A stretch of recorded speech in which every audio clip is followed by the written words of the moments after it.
Dans ce projet, notre objectif était de faire tourner de petites gouttelettes d'eau sur une surface hydrophobe, en réalisant divers motifs hydrophiles dessus. Nous avons cherché à voir quelles propriétés du liquide nous pouvions extraire de ce type d'expérience et nous avons cherché à optimiser la configuration pour maximiser la vitesse de rotation des gouttelettes. Dans un premier temps, nous parlerons de la théorie, puis de nos expériences, puis nous conclurons sur nos observations et interprétations. On va maintenant nous intéresser à comment la goutte d'eau se met à tourner. Tout d'abord, il faut bien comprendre que le substrat est constitué de deux zones, les bras de la spirale qui sont hydrophiles, c'est-à-dire qui accrochent l'eau, tandis que le reste du substrat est hydrophobe, c'est-à-dire repousse l'eau. Lorsque la goutte d'eau va tomber sur la surface, elle va s'étendre de façon isotrope. En revanche, lors de la recontraction, la goutte va plus avoir le temps de voir le pattern, et donc l'eau qui est située sur les parties hydrophiles va rester accrochée à la surface, tandis que l'eau qui est sur les parties hydrophobes ne va pas avoir ce problème-là et va directement re-aller au centre. Nous voyons donc ici un exemple où la partie de la goutte sur la surface hydrophile s'est rétractée plus lentement que la partie de la goutte sur la surface hydrophobe. On peut donc déjà tirer quelques conclusions à partir de ces observations sur la rotation de la goutte en fonction des paramètres physiques. Ainsi, cela va dépendre de la différence des forces qui s'exercent sur les parties de la goutte qui sont sur la partie hydrophile et de la force qui s'exerce sur la partie hydrophobe. Et ces forces sont les tensions de surface. On va avoir aussi un lien avec le nombre de spirales qu'il y a. Et finalement, ça va dépendre aussi de la durée sur laquelle ce phénomène se développe.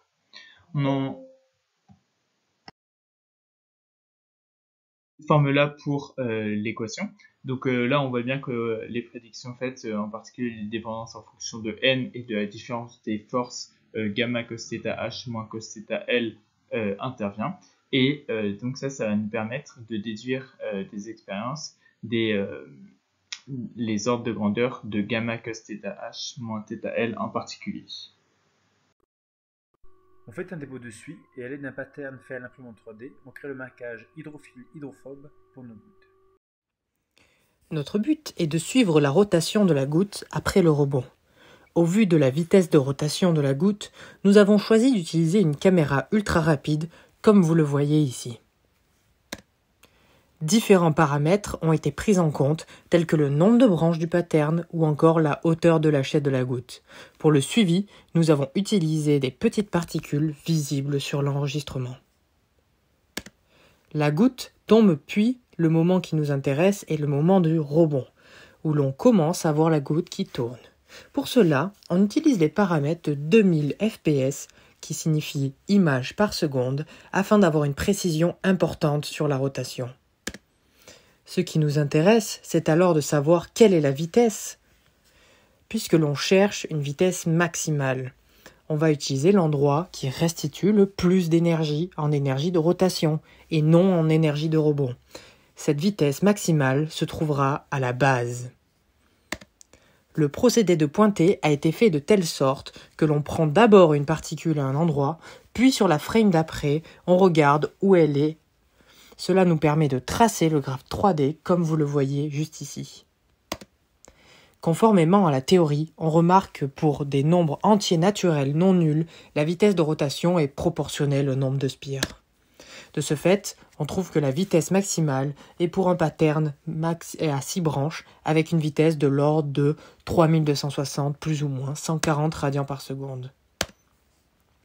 En théorie, la vitesse de rotation devrait être proportionnelle à la hauteur initiale de lâcher de la goutte, mais au vu des incertitudes expérimentales, il est compliqué de confirmer cette théorie.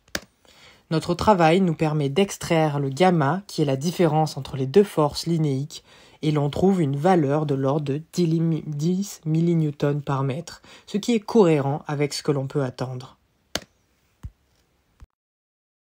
Nous trouvons le bon ordre de grandeur, mais il faudrait améliorer l'expérience pour diminuer les incertitudes et affiner le modèle.